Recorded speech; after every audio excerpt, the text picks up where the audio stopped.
New beginnings.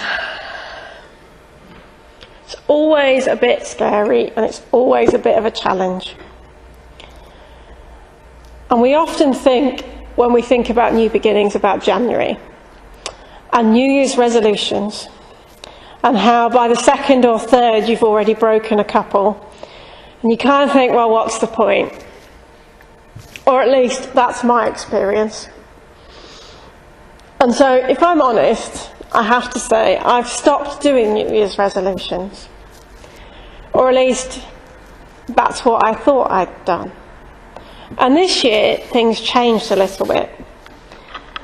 And instead of a New Year's resolution that says, I'm going to be so much better at this, I'm going to be so good at that, I decided to have a new start, to really embrace the idea that was there when they started to talk about January, and Janus being the god who looked backwards and forwards. And the Scottish tradition of saying goodbye to the old year, rather than saying hello to the new one, as a more focus. So that might sound all a little bit ancient and a little bit superstitious maybe, rather than godly, perhaps. But what I realised was hanging on to the stuff from the past becomes a limit to the future.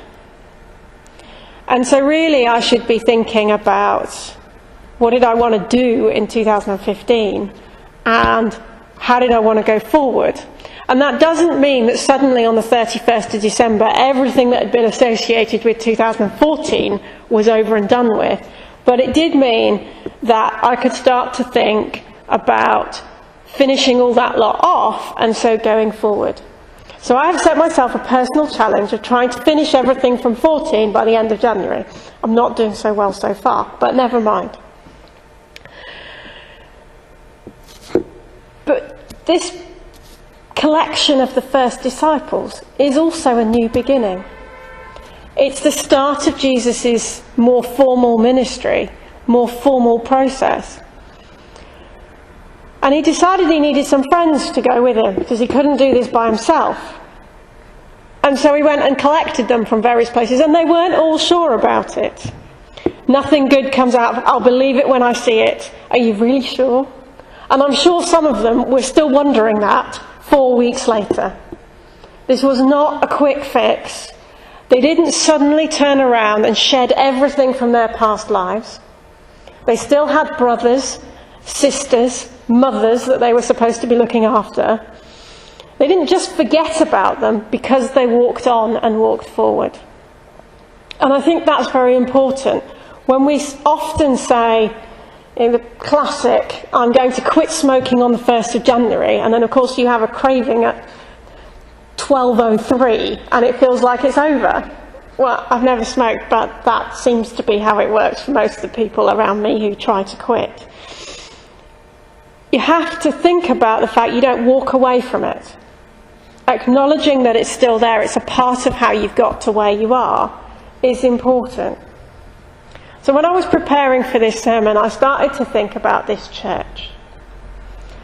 And it's easy to sit and say, well, we're so small right now because everybody's gone. But when this church first started, there were 7 people. And that was 7 people who were interested in it, not just the ones that turned up on a Sunday. So, it's okay. And I started to think about, how do new beginnings come? Well, sure, there's the seed that grows into a seedling, that can grow into a bigger plant, that can eventually turn into a tree, and 500 years down the line it's the big oak tree that fell over, because it eventually reached the end of it. But not all plants grow that way. Not all new beginnings for plants are like that. If you look at trees around the city, you'll see that some of them look like at some point someone just went like that with a chainsaw and chopped the top of it off. Some of them have been slightly more delicately pruned, but not all. And yet they grow afresh from that point. Just before Christmas, I shared with the rest of the board and with the discernment team leadership the meaning for me of the story about pruning the vine, and how, as a gardener, and I'm looking at the group in front of me, and there are no real gardeners in this group, so I'm going to explain it from scratch. A vine, or a grapevine in particular, and olive trees are similar, does its best growing if it has been hacked almost all the way to the ground. A rose bush does its best growing and its best flowering if it is hacked quite a long way down to the ground. A currant bush, which was also described as a vine, does its best growing and its best fruiting if everything but last year's growth is cut out. You need a little bit, otherwise you only have a plant that's about a hand size, because it doesn't grow that fast in any one year. But you need to get rid of some of that old wood in order to be able to go forward. Now, that's not to say that everything that has happened in the last 9, 12, 5 years even in this church is old wood that needed to be cut away. But we start from where we are. We have a new beginning now, an opportunity to hear which directions our next new bud is supposed to grow in. If you look at plants around you now, even the ones in the side of the street, you'll see that some of them look like they're dead. The frost has got them and they're not very happy at all. But if you look really hard, you'll see near the bottom and quite close to the stem, there are little buds of new growth. They're just waiting for it to be warm enough for them to grow again. And Jesus' ministry did not start the day he collected the disciples. There are a number of other moments in his childhood which are documented in the Bible. Those were those little buds, and they were just waiting for the right moment. When he collected this haphazard group of people, these people who had a gift of discernment, a gift to know where they were asked to go next, something that prompted them to trust this lunatic that was walking around saying, "Come and follow me." Because let's face it, if anyone came up to you in the street and said, "Come follow me," you would be asking where, why, and for how long. But they didn't ask those questions, because something told them that they should just follow. And that what they were leaving behind would form part of how they would go forward, but it would also still be there and would be looked after. So I'm not quite sure how much of 2014 I'm going to leave behind, and how much is still haunting me, and how much I can celebrate. But I know that in 2015, I will be doing something different and trying my very hardest to leave the negative and the fear behind and step forward in faith to grow myself.